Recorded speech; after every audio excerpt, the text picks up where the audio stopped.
Seconds.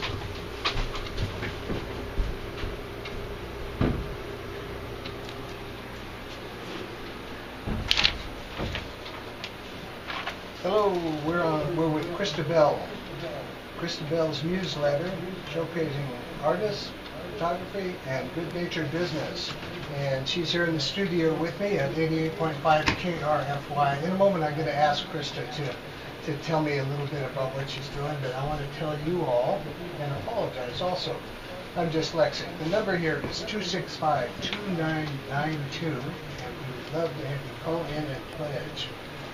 We're on our second annual pledge drive, and it's all about you calling in and pushing your support for KRFY. So Krysta, tell us about your newsletter and what we've got coming up in the next 20 minutes. Krysta Bell's newsletter is a magazine we showcase winners of our writing contest. We accept all ages and styles of writers. We look for versatility from creative stories to articles to a quilting pattern. We're open to any style of writing. We just prefer it to be non-offensive so that we don't offend our audience. That sounds good. Is it published here in Sandpoint? Is it a local publication? We have some that we've handed out through 5 Minutes of Fame at Foster's Crossing, and I would love to have them in more stores in the area. It sounds awesome. And today we're going to be having some poetry and auditory art. Is that what we would call it? That's true. We'll have some authors who promote their books in our magazine, as well as another writer who will be published in a future issue. And they'll read from the magazine, and they'll also read from their books. That sounds awesome. How often is this magazine published? Right now we come out once a year. We would like to progressively speed up to a quarterly magazine. Yeah, it's a lot of work, isn't it? It is, and it's a beautiful magazine. We put a lot of heart and soul into it so that when our writers open up the magazine, they're very proud of their work, and it's something worth framing and putting in the wall. That's how beautiful we want it. Nice. And if people want to learn more about the magazine, is there a website that they can go to? There is. It's www.bellsmuse.com. That's BELLS, and then M as in mouse, USE. And we're also on Facebook. So if you look up Krysta Bell, KRYSTA BELL, you'll see us there. See me and our Muse family there on Facebook, and we're happy to interact with you. And there's a lot of free promoting you can do with your art and photography and businesses and writing and your business through our Facebook group. Nice. And so were you going to read to us some of your stuff from the... I would love to. In our very first issue, we published a poem called Fern Creek Valley, and it's my favorite piece I've ever written, and I would love to read that for you today. Well, we'd love to hear it. Okay, it's called Fern Creek Valley by Krysta Bell. Free at last from the shackles of winter, eagerly we set foot on our mountain. With heavy breath and dry lips, we trip through tangled brush, chasing the sound of a creek. The thicket opens to cliffs covered in moss. They tower above a fern tunnel, and center stage, a creek sparkles. Our shoulders hang in awe. Entering the tunnel was like feeling a whisper. A hush came upon us, a discovery unveiled, and bits of sun peered through the ferns, dancing in the creek's bottom. We cupped our hands into the enlightened water, refreshing our souls. No wonder the ferns sway so well in the wind, and the flower's perfume is so sweet. We crept along her banks in stealth, spying on lizards who bathed in the sun, till our cold bones longed for the same. With numbing fingers and waterlogged socks, we beat feet to the tunnel's destination, perching a view on a sun-lit rock. Our excitement resonated with the creek, and it echoed off the towering walls as we named her Fern Creek Valley. We vowed to visit her every spring. She was sacred. She was home. Then she was taken away. First, the long white fence. Behind it grew houses, community well, and lush green grass. Hardly worth the sacrifice of Fern Creek Valley. Her plants died of thirst. The cliffs echoed silence. And I perch on my sunlit rock, gazing down at an empty valley. Through tear-laden lashes I thought of all the white fences, all the green grasses. I pictured the creeks evaporate, and I felt my mountains ache. I was tempted to hate. I was eager to blame, until inspiration caught my soul. I am of the lucky few to meet Fern Creek Valley and get to know her sacred soul before her waters were stolen. Handed to them through silver faucets, her clean water was sent down the drain to mingle in a cesspool. In anger and frustration, I hiked my tears away, perching a view on a mossy cliff. I watched the vast horizon, and I could see it all.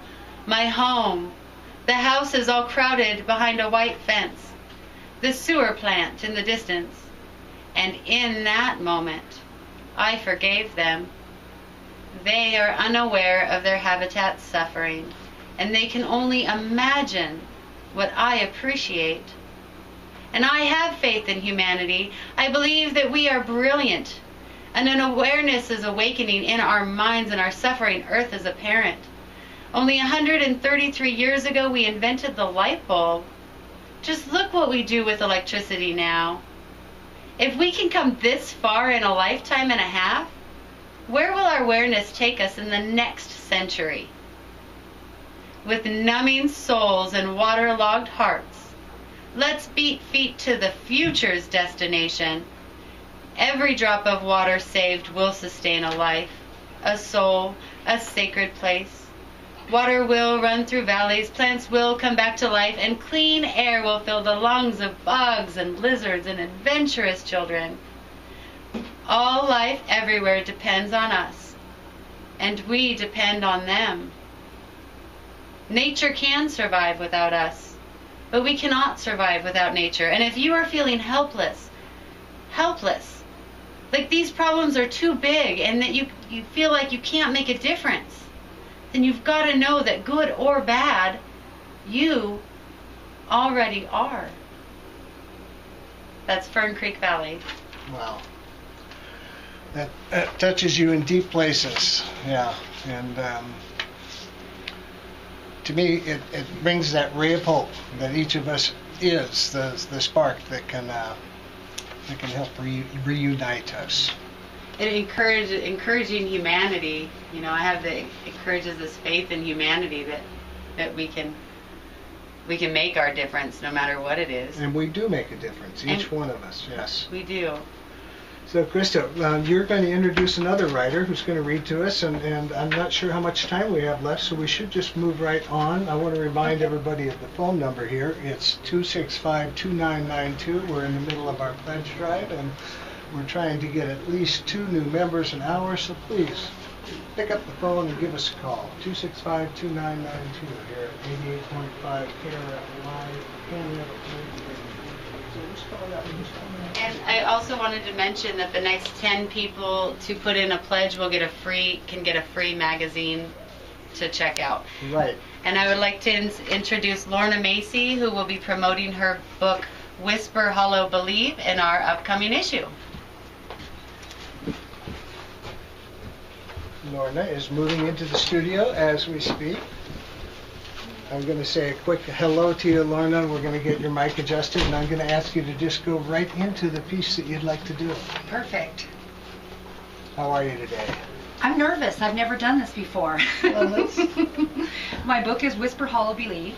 It is a fantasy adventure for ages 10 through adult, and believe me, it has been read all the way up to 98 years old, and they were not related. And I did get a review back from them telling me how much they liked it, so I hope that you like what I picked out from the book. Okay. The dragonfly sat quietly on a leaf on the branch closest to the talking faces and listened. He was larger than most dragonflies, but the green and gold tones in his wings blended with the tree itself. No one noticed him as the one they called Cedric stroked the windowsill with mighty claws, screeching in a smooth, shrill way, as only a hawk can do, saying his hello. His eyes never wavered from Cedric, until the girl with the purple-red hair walked over by the great bird and into view. She must be the one, he thought, eye squinting. His filigree curled up close to his body. His wings took a backward slant. He barely noticed when Enol, Cedric, and the faces came through the door. He could not take his eyes off the girl they called Madrina. Next one. A dark figure stood hunched beside the table, the cape it wore embedded at the neckline into its very skin under the glistening smoke-colored torque, draping to the floor around him, the bottom edge seeming to ooze a murky mist that covered what was the floor. From behind you could see the scarred hands that flipped furiously through the pages of the book before him, black lines with a movement almost all their own, traced along the knuckles, up his fingers, then his hands, then his arms disappearing under the cape. He was becoming the mist more and more, every hour, every day, but he cared not, as his thoughts were not of the lines or the mist, but of the book and its empty pages. His wings flared, showing the clipped portions that prevented flight, and he slammed it shut, sending it sliding off the table at the feet of the fairies attached to it. Fire and Smoke were both remembering the day before, saying their goodbyes to Enol and Sierra, and the others when it hit the floor, and it startled them somewhat. And then it spoke. "How is it that you are here? How is it that you come here with this book?" His voice was deep and gurgled as he spoke through the pitch that filled his body. Next. She was tall and stood straight, hair blackened by the mist, matching the boots she wore that came just above her knees and were tied with a single strand of black leather. The garment upon her body hung loosely, barely, covering the black-green stripes that covered her legs, arms, and torso, then continued up the left side of her face, a gift from her father when she had portrayed him with rhetoric. She would never be confused with her goody two-shoes sister Sierra. She had caught them both with help from Enol, the night-would-be magician, and the mutual parent, Quinn. Her face held a half-smile as her eyes crinkled and her wings flared, showing vivid blues and greens, the original colors of her youth that still remained, and the clipped portions that prevented flight. Another gift from her father. She thought to herself, "You will get yours, my dear sister. I promised then, and I promise now." Anya, daughter of Quinn and Severa and sister to Sierra, stood alongside Redrick, looking down at the massive table they stood in front of, as mist poured from his mouth onto it. A puddle formed, and he passed a striped hand over it, causing the surface to glaze over. "Where are they now, my love?" asked Anya. Redrick glanced over at her, his lips pinched, his eyes mere black discs in their sockets, then back upwards towards the puddle. "I have almost located on her." Fourth and final. They made their camp that night in a hollow under fir trees hung with a moss called Laggard's Beard. Long, silvery, and gray in color, it was motionless, moving only when caught on the slight breeze that came up from time to time. Sank, and Sunk had placed their tent over the top of two rocks, above the creek that trickled calmly, giving them dry land, yet the water they loved and must have.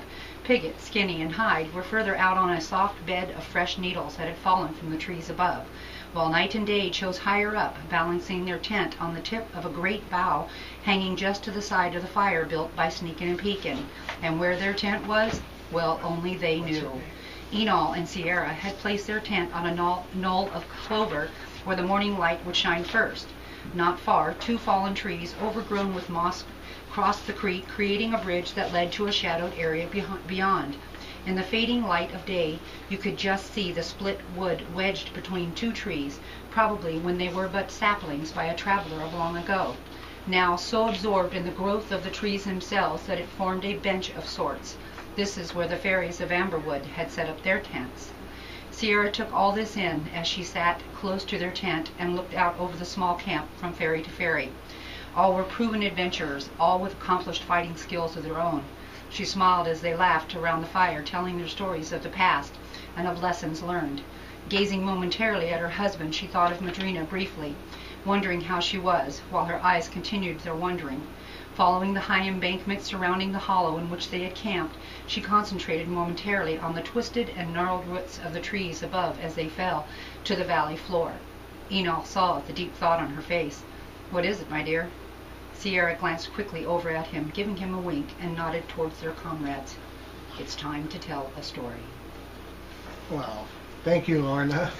And wonderful story it was. That's one thing about radio I love. It's like movies for the mind. You know, and you get to paint the backdrop and just let the writer tells the story, but each of us gets to interpret it, perfectly the way we want it. It is. Writing itself is very satisfying. I love it. It's a release, of course. I can tell through your writing. Well, Krysta's going to come up and introduce the next person, and in the meantime, I want to thank Panhandle Special Needs and the Cottage for answering phones. They're there answering phones, waiting for your call right now. We're having a pledge drive here on 88.5 KRFY. The number to call is 265-2992. And the reason you need to call is our all-volunteer community radio station needs to hear from you, the listener, and we need new listeners. We are up to, I think, 4 new listeners. I'm not sure that number is exactly right. Our goal is to get 50 new listeners and to get all 100 that signed up last year to renew. So, Krysta, what do we got coming up now? Well, and I wanted to mention about Whisper Hollow Believe, Lorna's book. You can find it at Hastings as well in Coeur d'Alene as well as Albertsons. And then you can also find it on our website, bellsmuse.com. And Lorna will be donating 5 books for anybody who would like to pledge and get a free book for pledging. They can get a free book. That is awesome. So when you call in, don't forget to tell our volunteer there that is the premium that you would like. And what a great offering. Thank you. And what a wonderful book. And next I have Kelly White coming up. She's the newest member of our Muse crew. She's judging our writing contest. But we initially met her through entering our writing contest, and she's a runner-up, so we'll be seeing her in a future issue. Thank you, Kelly. Okay, here comes Kelly. How are you today, Kelly? Oh, I'm well. How are you? Yeah, you're good. Scoot around till you're facing up the other way. Yeah. There you go. Okay. That's the way the mic likes to be talked to. All right. So what are you going to read to us? This is a piece called Longing. It's from a work that I'm putting together called Time Tripping, Observations of an Intergalactic Hippie. Whoa. This is a piece that is reflective of my childhood. My work is kind of a mix of spirituality with quantum physics and archetypes with fairy tales and pop culture. So this one's called Longing. A wee slip of a girl gazing at the stars, sensing she was so very far from home, so small and lost on this ball in the sky, fawning and longing for the moon, tracing the twinkle of stars in her eyes,